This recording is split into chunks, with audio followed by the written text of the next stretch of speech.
The Duke of Lerma. The Duca di Lerma. Shut up. I'm in the mood. Nah, that's okay. It's good for the blooper reel. The English Sir Richard Levison and his little feet. And his little feet, you know, he didn't have very big feet. They were actually quite small. That's his little fleet.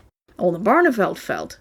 Oldenbarneveld felt. That's funny. Felt. And he regularly gave it regularly. I can't say that. I just realized it now. And he regularly gave. And he now that you make it a problem, it becomes a problem. Piet Hein. Piet Hein, zijn naam is klein. Zijn daden ben groot, zijn daden ben groot. Hij heeft gewonnen de zilvervlag. Hij heeft gewonnen. Sorry. Meanwhile, in Germany, Duke Heinrich Julius of Braunschweig-Wolfenbüttel. That was a bit too real. How am I gonna get through this? I don't know. Count Maurits routed Berlaymont advance.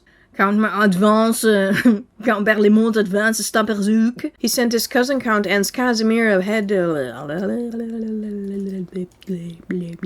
He couldn't cross the river in time, so he could only shout, swear, and curse at the fleeing troops. Hey, Maurits, looks to me like you're on the wrong side of the river.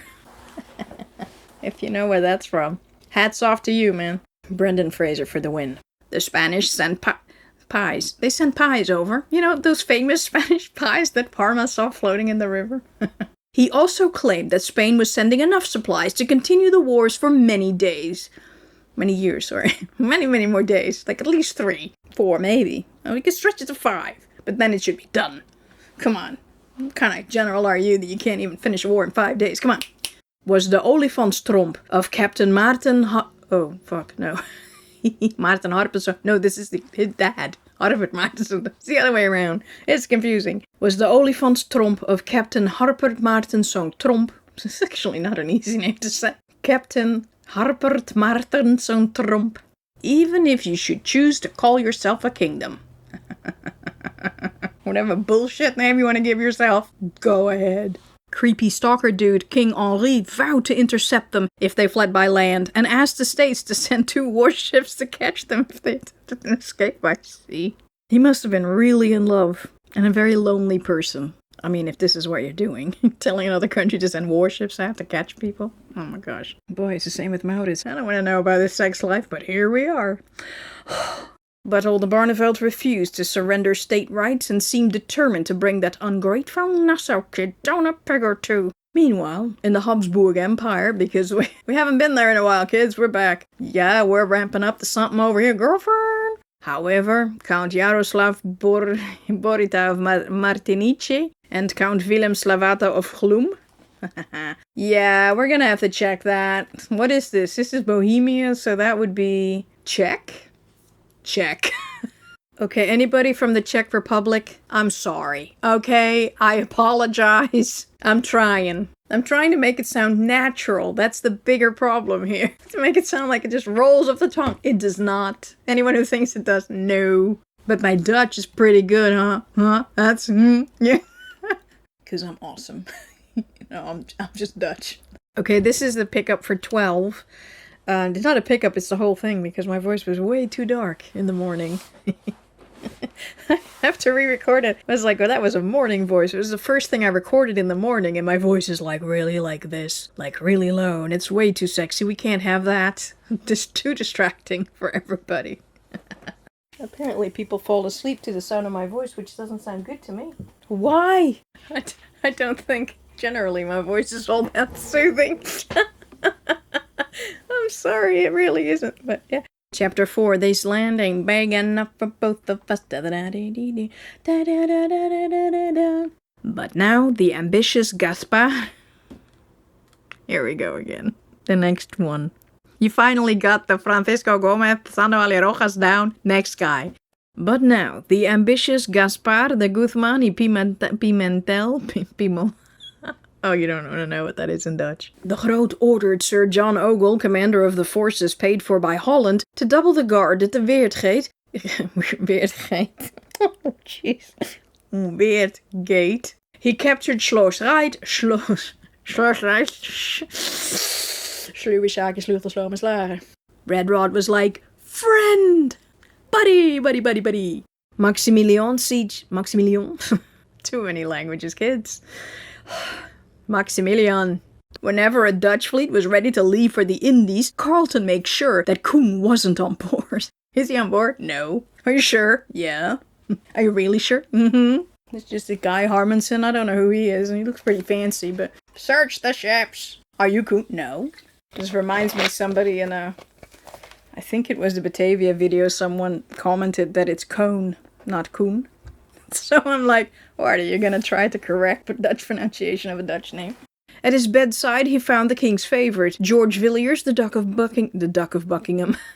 At his bedside, he found the king's favorite, Georges Villiers. No, come on. The king of Sweden, Gustav den andere Adolf of Sverige, was busy. I gotta say it with a bit more lilt. Gustav den andere Adolf of Sverige. Again, I apologize to the Swedes at this point. Although you think, though, I mean, what I was told, that if you're fluent in Dutch and German, and I am, then Swedish shouldn't be that difficult. Well, fuck you too, bitch. Charles. Y'all are making me go crazy here. This guy's just called Charles. It's not that hard. Troops were also stationed in Grave en Zaltbommel. In de grote stad Zaltbommel, Bommel. Is de grote wat is no. En de menig arme drommel. Die niet zwemmen kon, ging dood. Planning to restore the Pfalz to Friedrich V, Christian led the main force to the Weser, while Mansfeld, supported by Christian von Braunschweig and Maurice von Hesse-Kassel, attacked Wallenstein in Magdeburg. Why don't I just say this sentence in German? Make it easier for everybody, including me. Christian plante die Rückgabe der Pfalz an Friedrich V und führte die Hauptstreitkräfte an die Weser, während Mansfeld, unterstützt von Christian von Braunschweig und Maurice von Hesse-Kassel, Wallenstein in Magdeburg angriff. Yeah, okay.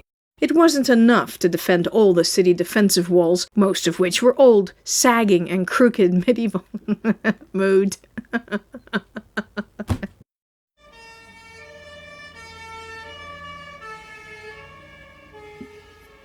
That was helpful. There's a fire at the Maarten Harpetszoon Trompweg, and there's an ambulance that has to go to the Mauritsweg. So, we're sticking to the theme here. And now the cat is digging in the cat litter box. Dang it! Driving me crazy. Everybody's undermining my recording session. Meanwhile, in March, King Louis of France crossed the Alps. Like fucking Hannibal. On May 3rd, 1629, after Prince Frederik Hendrik had breakfast on a farm in Vught. It's like a bed and breakfast. I don't think that's what happened. It's gonna be like the worst Airbnb guest ever. They just drop in, hi, it's ours now. What do you mean it's ours? It's my farm. Move aside, farmer. I am the Prince of Orange. Just see him eat his eggs. Bit of cheese. A bit of chicken. Probably. So, what are we gonna do today?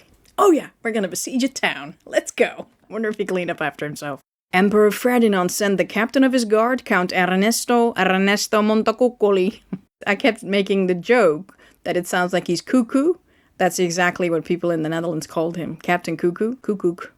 By now, the situation inside the Schenkenschans was really bad. Schenkenschans? Antonio de Oquendo.